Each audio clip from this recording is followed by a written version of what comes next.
Hey, greetings, everyone, and welcome to the Steadfast and Loyal program. You gotta light 'em up before they burn it down. Better dig deep and put 'em in the ground. Blood on their hands, they're hellbound. Save us all. They're gonna burn it down. Save us all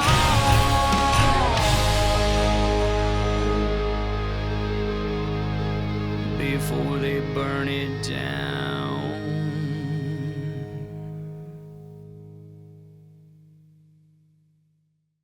Hey, greetings, everyone. Lieutenant Colonel Alan West here. United Patriot Coin is known for being one of the most reliable and affordable precious metals dealers out there, and it's a favorite of investors across the country. A lot of you have already gotten their Patriot Pack, which is a mix of small-sized gold and silver pieces, perfect for barter or trade if times get rough. They also offer precious metals bars and coins in multiple designs and sizes, so you can stock up on whatever you need. Now, they are launching Patriot portfolios for true tangible asset investors. If you're looking to invest at least $5,000, they will work with you to understand your goals and objectives, then build an exclusive portfolio of gold and silver tailored for your unique situation. Whether you want to play the market short-term or build a long-term portfolio to create a lasting legacy, they can put together a custom package just for you. Call now at 844-202-7834 to speak to a precious metals specialist and build a Patriot portfolio that you can be proud of. Visit UnitedPatriotCoin.com or call 844-202-7834. Mention West Portfolio, that's West Portfolio, and get a free ounce of silver added to any qualifying order. You know, we just had the switcheroo at the top of the ticket for the Democrat Party. And there are many people that are concerned, to include my wife, because all of a sudden they see polls tightening and in certain places, Kamala Harris has moved ahead. But, is this kind of like the little honeymoon bump that you get? I think so. And what I'd like to talk to you all about in this first segment is covering for Kamala. Because that's really what is happening already. And it really does kind of make you think, why do they need to handicap the vice president by doing all of these very interesting and nefarious things? Now, first and foremost, I believe in freedom of the press, but I believe in an objective press, a press that wants to tell the truth and let you decide. But when we recently have seen how the press is all of a sudden trying to change the story, change the narrative, all of a sudden now, Kamala Harris was never the border czar. She was never put in charge of the border, no matter what you have seen in the past. And so I thought it was very interesting that our dear friends at the Media Research Center, who has files and files of media interviews and data dating back, I think, to like 1987, they just simply went back a few years to 2021, and they pulled up all of those interviews, all of those segments where leftist media outlets were professing Kamala Harris, the vice president, as the appointed border czar. They used those exact words. They acknowledged the fact that she had been given the duty and responsibility of the border. And I think all of us remember that interview where Ms. Harris sat down with NBC's Lester Holt, and the topic was the border. And Lester Holt, to his, my surprise, he asked her, "You've never been to the border." And how many of you all remember that incredible, insidious response by Kamala Harris? "I've never been to Europe either." I'm trying to figure out, what does going to the border and going to Europe have to do? But the thing that we have to look at is, so in the very first week or so, the leftist media understands that the preeminent Achilles heel for Kamala Harris is the illegal immigration situation here in the United States of America, which is either the number one or number two issue for most people here in America. She's directly responsible for it. She was put in a position of responsibility to try to solve it. And of course, what many in the left are saying, and what she's saying is that, well, she was never put in charge of resolving the issue of a border crisis or what's happening with illegal immigration. She was put in charge of finding the root causes of immigration. That's why she traveled to these other countries and found out that it was climate change. So the weather is so bad in 180 different countries that people are coming to include China, that people are coming here to the United States of America. Many of them single military age males, and they're illegally coming to our country. I mean, that cover up to try to, let's not have people talking about this issue.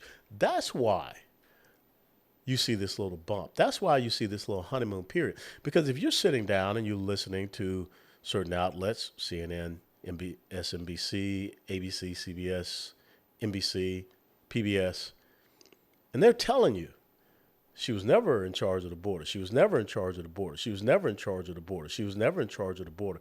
See, they have this mentality that goes back to Joseph Goebbels, the Nazi minister of propaganda, who I believe said if you tell a lie over and over enough, eventually people will take it as the truth.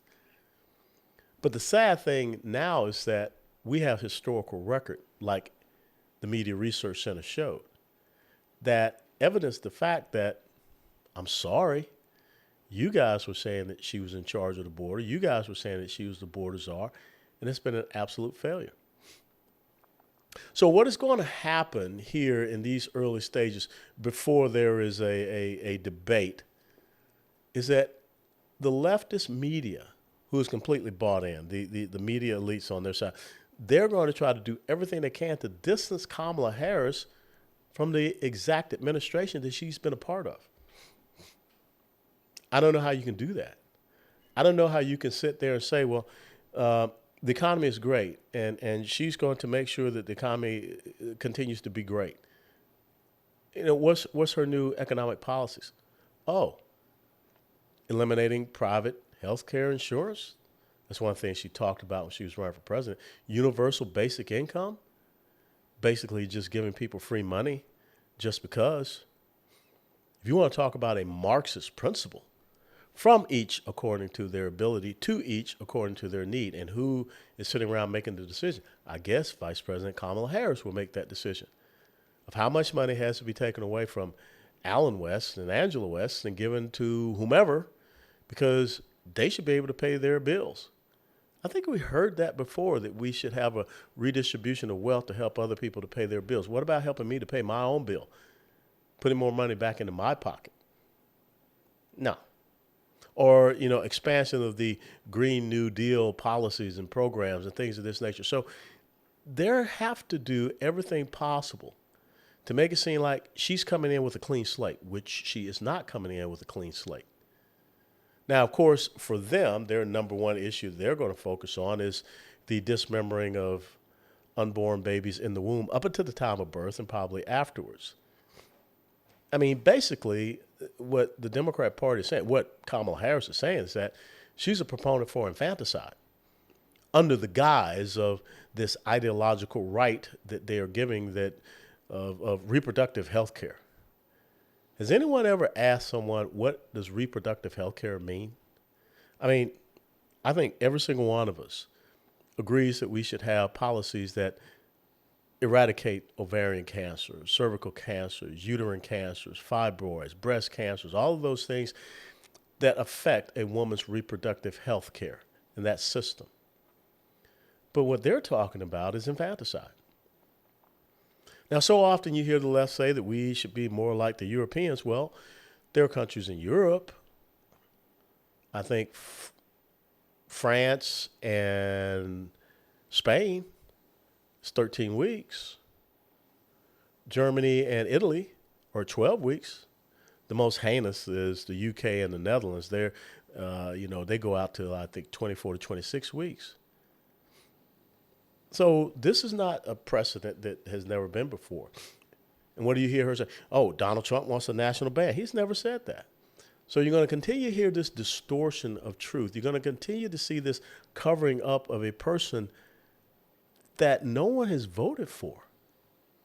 Remember back in the last presidential primary for the Democrats, she dropped out before the very first primary. She only was polling at about 1%.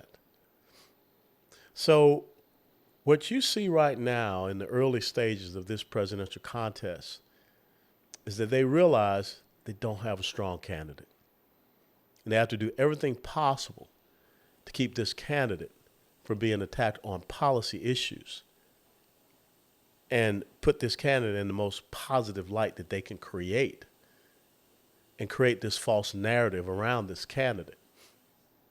You know, I was reading and I saw where even on Google, if you had gone out on Google and you typed in Trump assassination attempt, didn't pop up. It would take you to Reagan assassination attempt.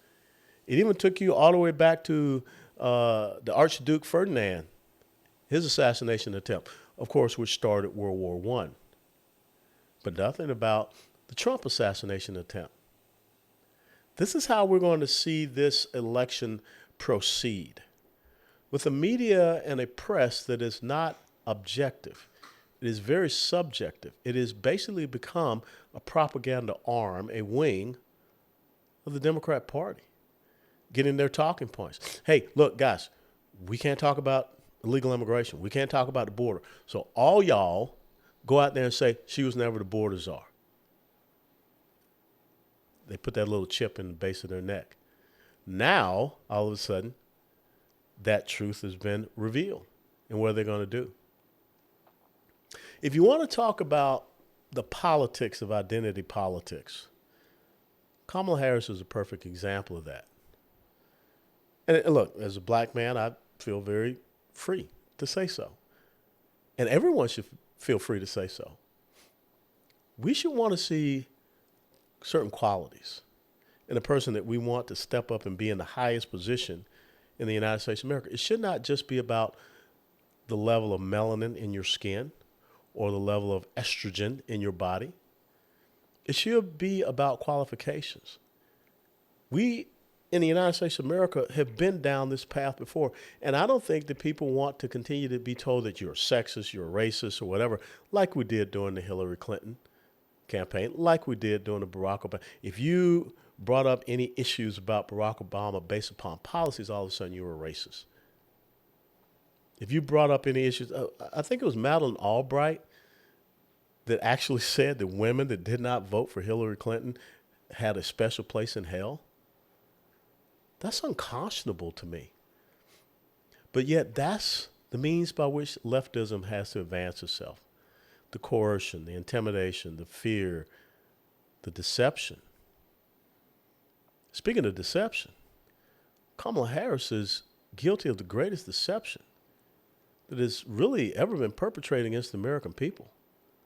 How many times did she go out and talk about how great Joe Biden was, how sharp Joe Biden was, and she sat down and met with Joe Biden all these many times, although we now know that they had not had a cabinet meeting since October of last year. So how would you know? See, there's no way you can provide the cover for Kamala Harris going into this election. She is the Biden administration.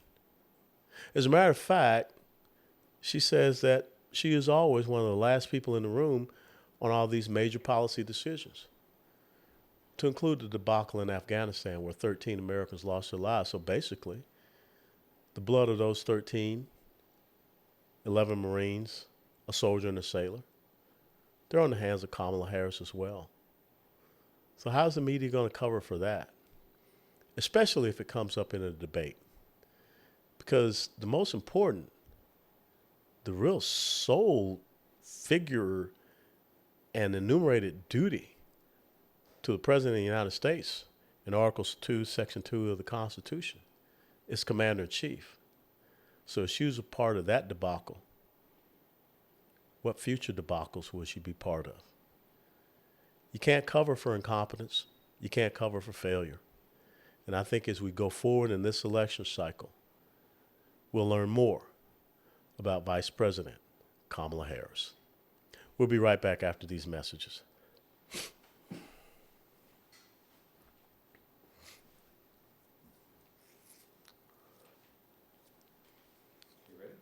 Yep.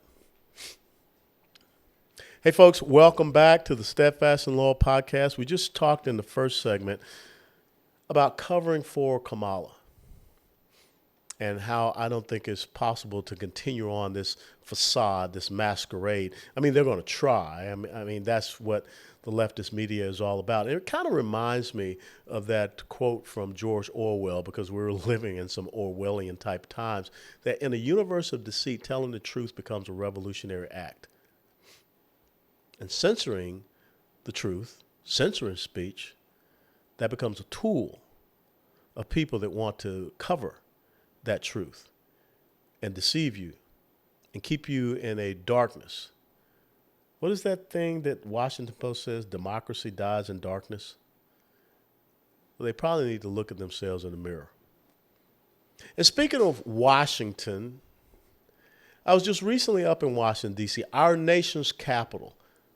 I mean, there's so much beauty there in Washington, D.C. There's so much history there in Washington, D.C. Every time I get the chance to go there, and especially when you fly in to Reagan National Airport, and you just look out and you see all those beautiful monuments, it's something special. You know, people always ask me, hey, Colonel, what was the best part of being in Congress? Well, I would tell them that early in the morning, waking up and going for a run, especially fall, maybe winter, and you're running toward the United States Capitol, and you can see the illumination of the lights, but then all of a sudden when you crest up toward Capitol Hill and you see the U.S. Capitol there in its splendor. To think about how a kid born in the inner city of Atlanta, Georgia, in a blacks-only hospital in 1961, had the opportunity to stand on freedom's ramparts and protect that institution of our government. And then he gets the opportunity to serve inside that exact same institution. Only happens here in a great country like these United States of America. But when I was recently up in Washington, D.C., something happened there in the week that I was there that I was very proud of, but also angered me as well. Prime Minister Benjamin Netanyahu, for a record time, spoke before a joint session of Congress. And there were certain members of one political party that decided they didn't want to be there. That should tell you something about that political party. But what was amazing to me, the poise, the resolve, the directness of his speech, especially in light of all of the demonization that he and his country and his countrymen have received, because they are responding to the unwanted, inhumane, barbaric attack of a designated terrorist organization that has in its charter their elimination, their eradication, their destruction, not just there in the Middle East, but all worldwide. He stood there, he delivered a powerful address. Now that's what I was proud of, to see that man stand up in our chamber, our House of Representatives, in front of a joint session of Congress, and say, this is what we're doing. And we need to be careful because, as Iran says, Israel is that little Satan, but yet we're the greater Satan. Israel can be that canary in the coal mine because we're that next target. So not too far away from where Prime Minister Netanyahu gave his speech there in the U.S. Capitol, in our nation's capital, sympathizers to an Islamic terrorist organization, Hamas, took to the streets. They're in Union Station. They ripped down American flags outside of Union Station. And they raised up the flag of an Islamic terrorist organization. Palestine is a region, it's not a people. That flag represents an Islamic terrorist organization. Gaza is governed by an Islamic terrorist organization. Who would want to have as their neighbor a area, a piece of land that is governed by a terrorist organization that says that their very reason for existence is to destroy you and to kill you? We would not tolerate such. Well, this administration, I'm sorry, has tolerated such with these transnational narco-criminal terrorists that are just south of our border, that are flooding our country with fentanyl by way of China, killing hundreds of thousands of Americans, killing our women, raping them. So maybe there's some unholy alliance between progressive socialist leftists and Islamic jihadists. But you have to be incensed to know that in your nation's capital, that the standard of this country, the banner of this country, the red, white, and blue, was ripped down from its place of honor and replaced with the terrorist flag. And yet, I don't know. I mean, I guess people just sat around and watched. That's not freedom of speech. That's not freedom of expression. That's treason. That's sedition. That is, as U.S. Code would say, aiding and abetting the enemy. Hamas is an enemy of the United States of America. Iran is an enemy of the United States of America. That's providing material support and comfort to a terrorist organization. If you're an American citizen and you are partaking in that action, you should have been arrested and charged. You should be sitting in jail, no bond. But then, Kamala Harris, I mean, we know what she did in Minnesota. Another one of those things that the left is trying to scrub in her history, that she went out and raised bail funds for Antifa members and others who committed violent acts in Minneapolis. Some of those people that were released because of the funds that she raised went out and committed murder afterwards. So I'm quite sure that if we were to take some of these individuals, they're Hamas sympathizers, and put them in jail, she would try to raise money for their bail. But that should not happen.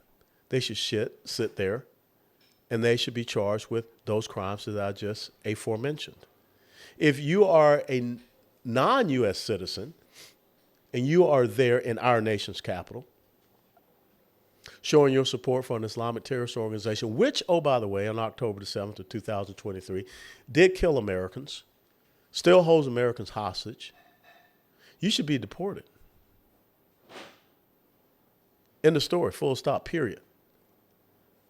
And then they go out and they desecrate, deface memorials that are there, the Christopher Columbus Memorial, other memorials that are there. Hamas is coming. They put the Hamas symbol on these memorials. That's a threat to the United States of America, to say that a terrorist organization is coming. I mean, have we so forgotten what happened on 9/11? Have we so forgotten all of the incidents of terrorist attacks in this country that we're going to allow individuals to go out? And oh, by the way, when did we get to the point where we allowed folks to cover their faces so they could not be identified? I mean, these people are out there dressing like the folks that shot at the old colonel, or many of our other men and women who have served in the Middle East. And we're just supposed to say, oh, that's nice. They're expressing themselves. No, they're not expressing themselves. What they're basically saying is that they want to kill you. Israel is first, but then they're coming for us. And the policies of this Biden administration has enabled this to happen. Iran was virtually bankrupt. They could not support these terrorist organizations. Iran is the number one sponsor of Islamic terror.